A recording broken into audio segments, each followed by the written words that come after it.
So, this is Susan Spyker.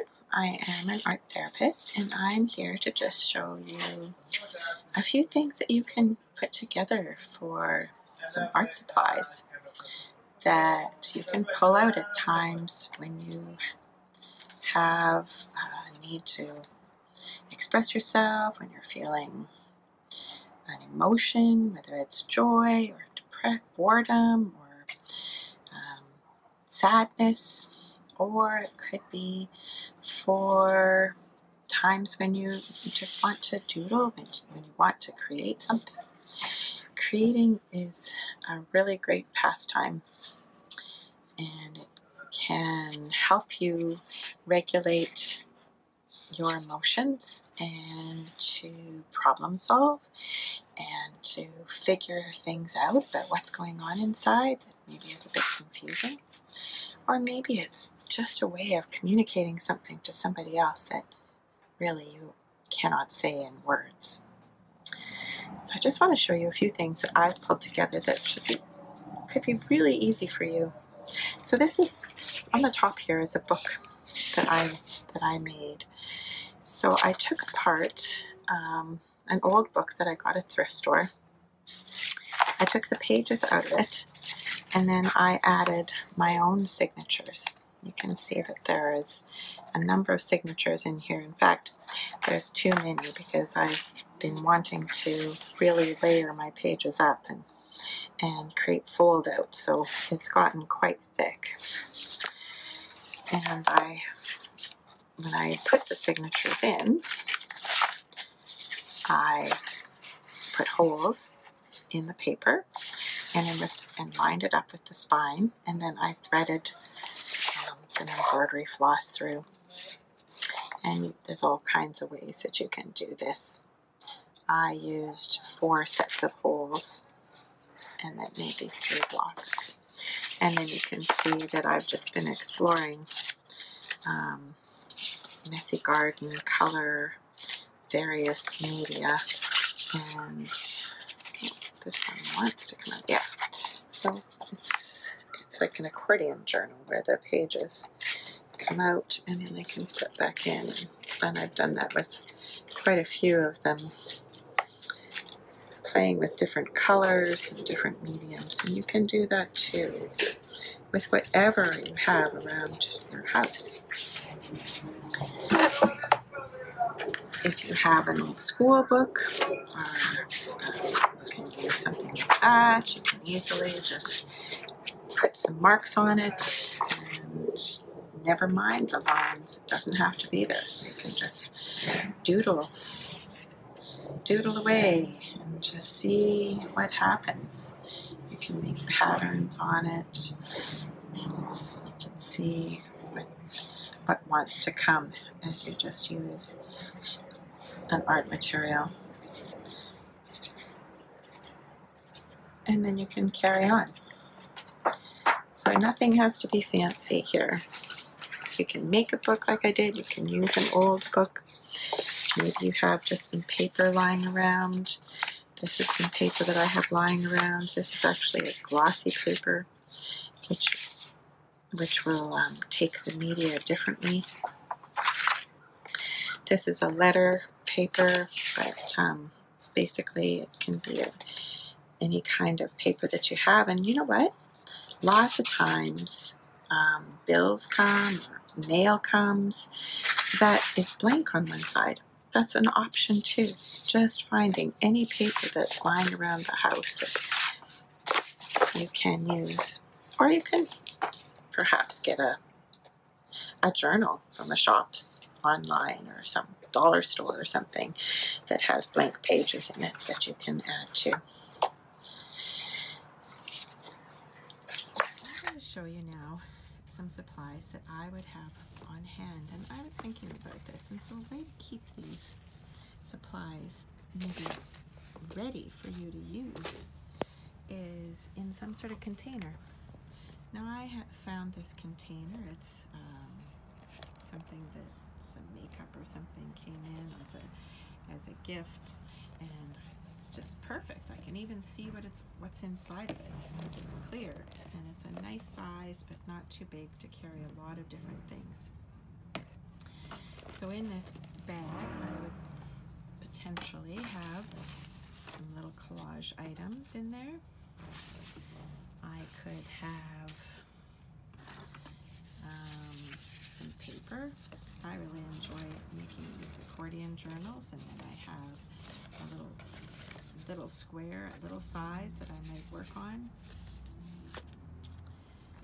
Might have an eraser inside. You could have some felt crayon tip pens. You don't need to have a whole set, just a few will do. Maybe you want them to be in the same color family. These are all warm colors. Maybe you want them all cool colors. Maybe you would like to have a couple of cool and a couple of warm. So you would just put these things in your bag.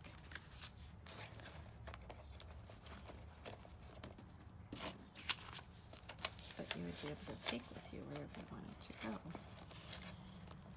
And then I would probably have a pair of scissors. Sometimes I like to cut the collage pieces to be precise. Most often I like ripping them. And for collage, because I really enjoy doing even a bit of collage sometimes on pieces of artwork, I'll have some glue. Any kind of glue stick will do. And I also enjoy having some crayons. Oops. Just a few crayons, because I really like, these ones are quite thick. These are ones that I've had for a long time, and they're really enjoyable. Gotta remember not to leave this out in the sun though if you have crayons in there. I also like to have some different kinds of black marking pens. I really enjoy the fine Sharpies. These are two different kinds.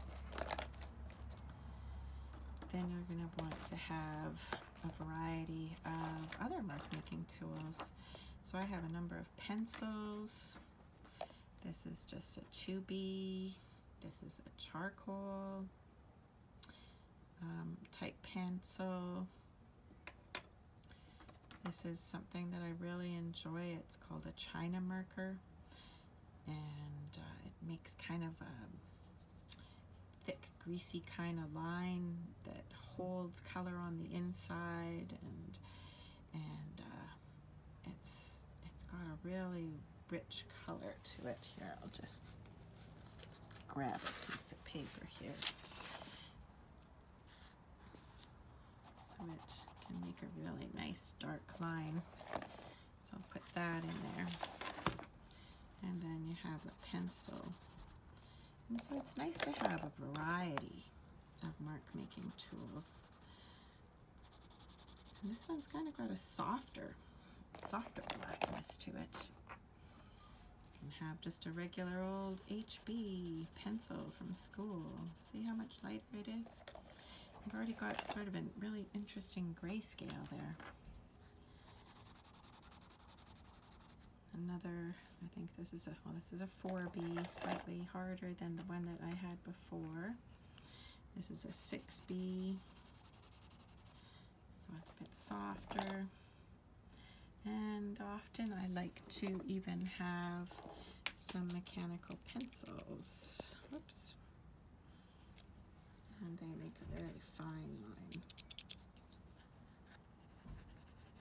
when it wants to work for you. I think this pencil lid's almost done, so it keeps on hiding, but it makes a really fine line, which is sometimes a really interesting option. And then I also have a red China marker, and that's kind of fun too. So vibrant. Then you'll have a selection of pens. Maybe you want to do some writing on your journal page before, and it's like, tell me what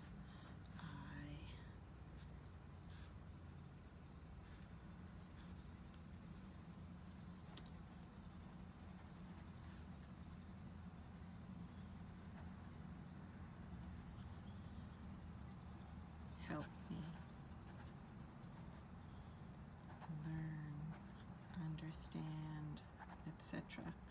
So it has another nice kind of line. You might choose some different colors or not.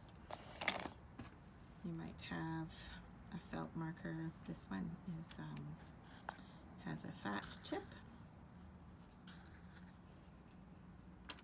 and it also has a fine tip.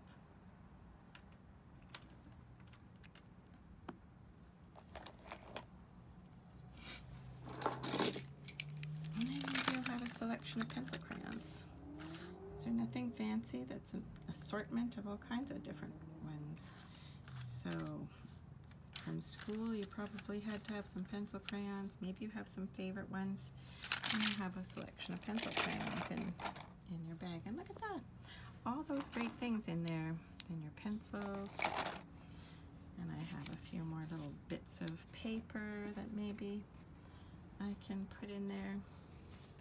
And sometimes it's fun to even look around the house for things that make texture. So this bag came from some lemons, and I can use that with crayons and see what happens. Not so easy to do when you're holding the phone. But you see how it's made some interesting texture on the page that I wouldn't be able to do without something that was guiding it or limiting the marks that went on the paper. Otherwise, if I was to make some little, you see, I wouldn't be able to do something like that. So it's kind of fun sometimes to have something that will give you some texture. Another thing that you might be really interested in having in your bag is some old playing cards. If you have some playing cards around the house that aren't a complete deck anymore, you can put those in your bag too. You can collage on top of them. You can color on top of them. You can add other marks.